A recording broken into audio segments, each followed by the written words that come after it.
The Chicago Sky get a big road win before the extended All-Star slash Olympic break when they beat the Las Vegas Aces tonight, 93-85 in Las Vegas. We're going to talk about it all, have some fun, as only we can do. But first, we got to play this intro. Welcome to Chicago Sky Central, and here's your host, Haize. What's going on, Sky fans? Welcome to another episode of Chicago Sky Central, your number one spot for everything Chicago Sky related. I'm the host, Haize, but more importantly, you guys can follow the channel at Chicago Sky Pod on every social media platform we happen to be on. With that being said, the Sky get a big win over the Las Vegas Aces. This was a game where the Sky came out initially winning that first quarter 25-12. By the end of that second half, the Aces had really whittled that lead down, winning that second quarter 25-19. And then the third quarter they won as well. And then the Chicago Sky ended up coming back, winning the fourth quarter 24-22, holding on to their lead to win this game. Chennedy Carter, Hollywood Carter, is the biggest player tonight with 34 points. She scored going 14 of 24 from the field, 4 rebounds, 2 assists, 3 steals. Marina Maybe had a solid game, better first half than second half with her 15 points in this game as well. We needed every bit of it, every single bit of it for us to win this game. We got Stevo in the building also. Stevo, how you feeling about this win, Brody? It was ugly, but Yeah. we got it. We got it. I just like the way we finished. Like I said, I didn't like the way we was finishing out these three halves. I said it going into the third. Can this be a quarter that we actually feel like it's a complete quarter? Because every quarter just felt incomplete today. And we started getting together. We started getting a rolling. I think the biggest thing is we was worried, and I was going to see if Coach was going to do it because we know towards the end of that third quarter, we left Camille out. And so I was like, are we going to put her back in? She put her in. She put Michaela in, and that gave us that momentum back. And then Chennedy just came alive and took us to the crib. That's essentially what happened. That's a fact. And I mean, you also want to acknowledge, I'm glad that you mentioned Michaela Oniwerde off the bench. Her and Isabel Harrison both playing big roles off the bench for us. No Diamond Shields in this game. Me and you kind of figured that this was coming at some point in time, especially with Michaela playing better the last few games. She scores 9 points, going 3 of 3 from the field. Isabel Harrison, for a minute there, Isabel Harrison was the only one getting offense for the Chicago Sky for like a good 2 to 3 minute period. She ends up with 8 points, but that doesn't really indicate just how big she was at moments where the Sky could not get a bucket. Isabel Harrison got a bucket for the Sky in those moments of that game. And so every starter has a positive plus minus in this game, but Camila Cardoso. That's because of the times that she was left out there. I'm not saying that she didn't do her role well. She had 6 points, 8 rebounds, 2 assists in this game. You can tell that A'ja Wilson definitely got in Camilla's head in this game. And there's no slight to Camilla in that. She's a rookie. A'ja Wilson's a vet. She is probably the best player in the WNBA right now. But you could just tell that the between A'ja getting the rebounds and then talking shit, getting to the foul line sometimes, it definitely was affecting Camila Cardoso in periods of this game for sure. How do you feel about that, Steve? Yeah, I feel like she was getting both of them, her and A'ja, the business, and they was a bit frustrated throughout the entire game. And that's what happens when you go up against the best player in the world. I mean, she was taking them to school, and they learned the valuable lesson that she one of those motherfuckers tonight, and that's what it is. Like I said, it was an ugly game. Like, we had to scratch and claw our way, and if it wasn't for the way we started, I don't know if we would have won this game. Honestly, that's a fact. That's a fact. That and the slow night from Kelsey Plum. Kelsey Plum only 4 she was awful from the field. 0 of 8 from 3-point range, which you're not going to see from Kelsey Plum a whole lot. She only gets 8 points, 5 assists, 2 steals in this game. A'ja Wilson with 28 points, 14 rebounds. You just expect that from A'ja at this point.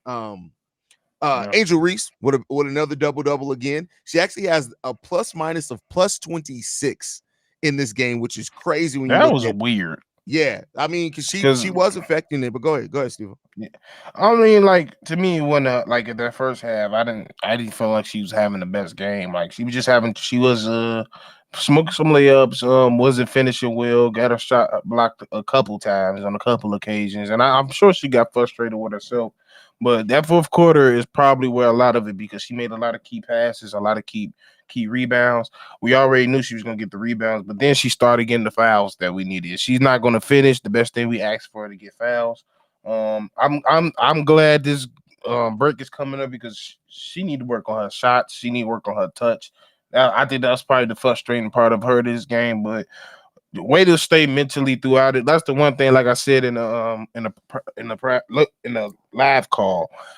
I don't really worry with her throughout the game because she's not a player that just mopes around. Like eventually Mhm. she finds her way back into the game. She's not a person that just shuts down. So I was just waiting for her to wake up. She woke up a little bit. 4 for 10, gotta work on that efficiency. But I just like the way she closed out the game versus the way she started it. But gotta do better. But Dana fucking Evans.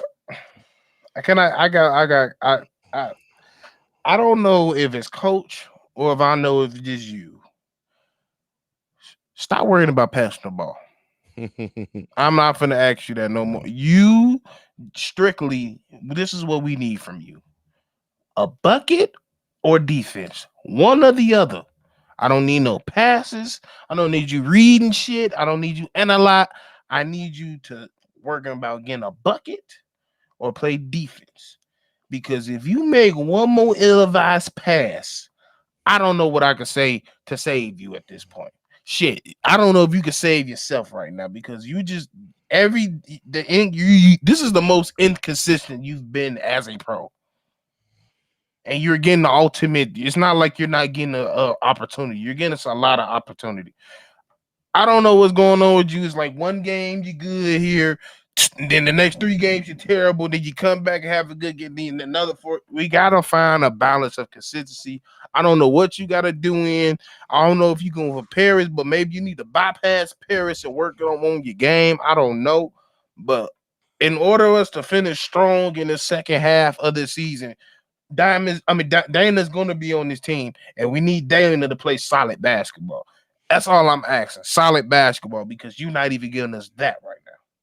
Well, Dana needs to just get to playing her strengths. I get it at the beginning of this season when she was the starting point guard that calls for a different role, right? You're now coming off the bench. You're back to what you've done before. To me, and like you said, it could be coaching. It could be what they're still coaching her up to do. But Dana Evans' best ability is getting downhill, scoring, getting in rhythm, letting her shooting come along from that. And we need that off the bench, right? We need scoring off the Yes. bench. And you have solid passers. Michaela Onyewerde, solid passer. Isabel Harrison, solid passer. I'm not going to call any of them like amazing passers or set up women or anything like that. But you need to now play to your strengths because your season has gone very left. And it's because of you. We can tell you're trying to play into a role that's not natural to you. At this point, you have to just play your game. And until Dana Evans, and hopefully now this break, we have a month-long break. Hopefully everything is reassessed, reevaluated, and everybody kind of gets on the same page as far as what's needed for them in their role for the rest of the season. But Dana Evans is definitely one that I would like to see Dana just getting back to being that pit bull off the bench. Defense, getting your rhythm going scoring wise. That's what Chennedy brought for us off the bench when she was going. We need similar like that from Dana because that is when Dana is at her best, guarding the full length of the court. She's not a true point guard. She's not that. At times I had hope that she was going to be able to work on that part of her game, turn her into that. But at this point now, we It's need not bad. overseas Dana. Yeah. We need Dana that's a walking bucket. We need that because having a scorer like that off the bench could drastically change the dynamic of this team where we're so top heavy in scoring. If it's not coming from Chennedy, Marina, or Angel, we aren't really getting consistent scoring from anywhere. And even Angel isn't always consistent scoring. That's not always her role, but she's not always consistent shooting the ball either. So we need that additional score. And lately, Michaela Onyewerde is starting to look like she may be ready to step into that role a little bit more, which I got to give her a lot of credit for. Yeah, that's what it is. Like, you gotta realize who's getting it going and when it's not. Like that's another thing. Um, Today, like even today, I was worried. There was times in the third quarter when I wanted to see Michaela out there, but you waited. You waited to see they was gonna fill it out. But when it was time to put her in, you put her in. So I can't ask for much more than that. But it is like yeah, I need Dana to be overseas Dana. That's for damn sure. Like especially in this second half because this second half is only going to get tougher. So I hope we get it together. That's really the thing. We just need to be more uh I hate using this word, but the continuity sometimes act like it's be lacking. Like we don't know. Like there was even like that time where Izzy was the only time we was just scoring. It was out there like we were just playing fucking basketball. Yeah. No play was getting run. We didn't seem confident. We were just standing around like and this can't that cannot happen against championship teams. We got lucky tonight. They wasn't that good as a team. So, Yeah. like I said, I feel like not only was this a team win, but this was the Vegas Aces majority beat themselves. Yeah. That's the type of win. That's the type of game that this was today. For sure. When you look at the job that Coach Spoon does, you've talked a lot about Coach Spoon's coaching lately, some of the situational awareness that she lacks and things like that. She was up against one of the best coaches in WNBA Yeah, basketball with Becky Hammond on the other side of her today. How do you feel Spoon coached this game tonight? she learned from it, and I could tell she really spent a lot of time last night watching film on the last game because the stuff that they was Hold on real doing quick. well Hold on, with. hold on, hold on, hold on, hold on, hold on. Go ahead. All right. First of all, you basic bitch ass named Jake Best who can't comprehend anything to save their fucking life. First of all, I get that you don't have your own team's channel to go to try to get your shit off. This ain't the place to try to get your dumb ass, retarded, dark ass comments off in here, Jake. How about that? From State Farm. You're not even that. Like, shut the fuck up about that. Learn the game of basketball. It's more than just scoring. Don't be a basic box score bitch ass motherfucker. Don't be that, Jake. This ain't the normal sports channel. I will cook your ass and then tie your mama up. Watch yourself, my boy. All right, go ahead, Steve. Yeah, because when you raise a dumbass, you got to get tied up too. Go ahead, bro. So we back to stoning motherfuckers. Okay. Yeah, that's what we back to. I'm at this point, I'm just ignoring foolishness at this point. It's too late. But yeah, like Angel didn't play a good game. She didn't play the best game. But to sit there and say she didn't do anything in the fourth, she didn't smoke layups like she did in the first. If you watch the game, she didn't smoke it. Mm-hmm. She made her free throws except one. That's what we needed from her. We didn't need her to go out there and give us 20 or 10 points. That's what we got Chennedy for. That's all you can ask for. Finish the game better than what you started. And for the most part, the players on the floor, that's what they did. Yeah, I mean, and when you look at how when this game tightened up, when the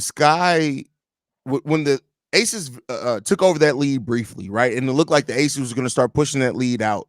I love how the Sky as a team bonded together, but you could also tell that at that point, Coach Spoon started playing her advantages a little bit more, seeing the players that were bringing the right energy, even if it left them kind of at an offensive deficit. She trusted her players to be able to score, but she made the right adjustments to try to get stops and to stave off that momentum that the Aces were building. And that's not something to overlook. That is hard for a rookie head coach to understand when the momentum in an opposing team's building gets going, to how to combat that. Keep your team calm down, not let that crowd get in their heads, and then you snatch the momentum back. You felt it. The last 2 to 3 minutes of this game, the Las Vegas crowd was like, oh shit, we don't have it. Because they were starting to get real confident that they had it. And in most games, they probably would have. And I love the way that this team and the coach came back in those moments for sure. Yeah. And another thing, I just have to say it. Angel is just one player that you just can't take her off the floor. Because when we take her off the floor, shit just plummet. She's just good for everything. She's good for the team morale. She's good for the team energy because she's going to play hard 24/7. If she got that tip in, that was clutch. That was clutch. She smoked a lot of things, but when it was time for her to make her shot, she did it. Yeah, I got her. I admit I got on her ass. But like I said, finish the game the better you did. Everybody finished the way you better did. From even Coach Spoon, she came in. I didn't like the way we finished the third. Let me switch it up. She switched it up. We got a different result. We won the game. It is what it is. Like I'm tired of people with that dumb weak ass excuse. Like stop. I'm tired of y'all acting like y'all watched the game because I know y'all didn't. Yeah. You saying some stupid ass shit like that. Oh, you said to the fourth. Yes, to the fucking fourth. Because if you watch the fucking fourth, you know what the fuck happened. Yeah. Stop trying to find anything to diminish people. We get on their ass when it's necessary, which we just did. Don't be petty. Yeah, that's the problem. Y'all just being petty at this point. Yeah, I mean it's the narrative, right? Like at this point, it's debunking the narrative, and of course, with Angel Reese breaking the records and things like that, it's a lot of narratives that people want to push for their own personal gains. Hell, there's some creatives that I actually fuck with generally, but that this whole Caitlin Clark Angel Reese dynamic has like brought out the worst. And like I said, it's not the women. I have nothing against Caitlin Clark. She's going out there. She's going to be good. Nobody should have anything against it. Y'all are, and like I said before, it's grown ass men who they women make more money than them that are spending the time hating on these women. Where it's like, go accomplish something in your life, my boy. Go hug a fucking. Go do a Michael Jackson. Go. Don't you climb trees? Go climb a fucking tree. Go be with yourself. Yeah, man. I said it before. Y'all do the same. Y'all just the same dumb motherfuckers that be talking to NBA that don't know the game of basketball. So don't bring y'all goofy ass over here. Stay y'all ass over there. Listen, it's a lot of the Kevin Samuels disciples too that's doing a lot of this too. And y'all gotta stop. It wasn't even Kevin. Y'all ain't Kevin. Stop trying to like stop not him. Stop trying to replace the Kevin Samuels, bro. Go be your own people. Like it's a really weird narrative, but it is what it is. When it comes down to it, it is what it is. It's not going to stop. And honestly, to a degree, it is helping grow the W. It just is. All this craziness around it, people get involved in these conversations. It is helping grow the W. And sometimes you got to take the bad with the good. And it is a vocal, small community because I tell you what, most people who've come into the WNBA are enjoying the game, enjoying learning it, enjoying these ladies. It's just that vocal portion of it that just won't shut the fuck up. The loudest motherfuckers is usually the dumbest motherfuckers. That's very true as well. That's literally what it is. If you know what it is, you say what you gotta say. You move the fuck on. These dumb loud motherfuckers just keep coming in repeating the same shit. How you gonna see the same game? It's not the same game every day. You can't just keep saying, "Oh, she's doing." You're not watching the game if you're saying that. Even if you watch anybody else, y'all do realize when y'all talk, we can tell if you watch the game or not. Yeah, like y'all gotta do better. Strengthen y'all arguments. That's what y'all need to learn how to stop doing. Create your own motherfucking platform since y'all know what the fuck y'all talking about.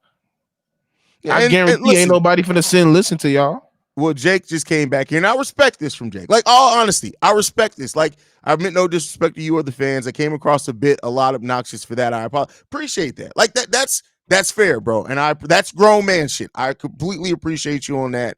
But yeah, like we gotta focus on the basketball aspect. There's how I feel. Like I hate narratives, and I feel like there's so much in the game of basketball that you can actually talk and break down, that we can have smart, intelligent conversations about how these women can get better, what they're falling short of, why you do feel that she should or should not be in the rookie of the year conversation. We can have a legitimate conversation about that. But when it gets to the point of silly narrative over just having that conversation, we're missing the point on it. That's all I'm saying. Yeah. And that's the thing, like what we did, we've been doing this for the last 3 years. Yeah. Basketball came first now. So I think I'm just adjusting to the other side of it. But at the end of the day, we just trying to get it back to the basketball point of it. And that is what it is. Like, if we can't keep it basketball, they just show me you don't know how to have a basketball conversation. It's strictly like that. That's a fact. Before, let's get back on the game. Like what? So now this is the last game. We don't play again until August 17th, I believe. I think we got exactly like a month off. Yeah, a month. How different do you expect this roster to be when we come back? One person, if that. You think just an addition? You don't think any? Just one addition, okay. If that. That's how. I'm saying big, if that. Because don't be surprised. I'm almost 60% sure this team is what we're gonna see for the remainder of this season. I just don't see it unless we bring, like I said, if we bring in Brenda Maxwell, that's probably the only person I honestly see. I haven't seen them look for anybody else. Plus, what is one thing that coaches always said since the beginning? We got everything we need right here. I Fair. can only go off of what we known for doing and what they said they're gonna do. So as of now, I don't expect them to do anything but make one move. Yeah, that's facts. That's facts. And I think like I get it, like because I even talked about it in the video the other day, like the chance of them moving something who could be likely on the block if they do decide to make some moves. But I think ultimately, like this team, there's no moves that I can foresee that drastically up the ceiling. Like, you can make moves as far as adding some shooting that definitely makes things easier, but that drastically changes the ceiling of this team, in my opinion. If they can make one, I'd love to see it happen. I just, have to be realistic in that.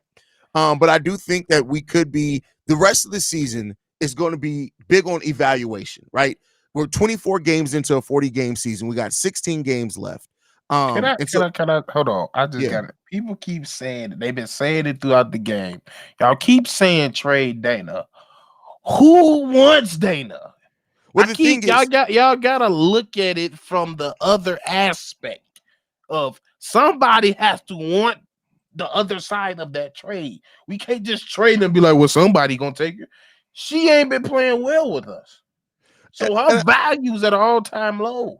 And I think that a big portion of that comes from Annie from the Chicago Sun-Times wrote an article saying that Dana Evans could be moved, and naturally, a lot of people then, Chicago sports fans, they do the same thing in every sport. Sox fans, Blackhawks fans, Cubs fans, Bulls fans, Bears fans, they all do the same thing. The moment that an article gets written on either acquiring a player or trading a player out, a lot of the fan base at that point just echoes that and then says, you know who we need? You know who we need to send out? Now, I will say this. Is there a chance? Dana Evans is an expiring contract for a player that we've seen be effective as a defender and a shooter at times.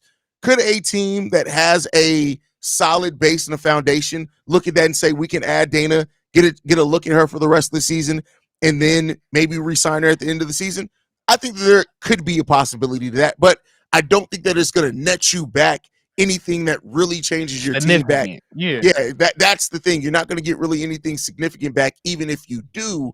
But if the Sky just know now that Dana, or really feel that Dana isn't part of their future, maybe even if it is a third round pick, maybe they bite on it just because they already know or feel confident that she's not part of that future. So there's a chance that sign and trades are a thing in the offseason too. So they could potentially wait till the offseason to do a sign and trade. So but yeah, I just don't see any drastic moves I coming. just don't see. Yeah, that's what I'm saying. Like with her production right now, I don't see many people get moved mid-season, and especially in the W.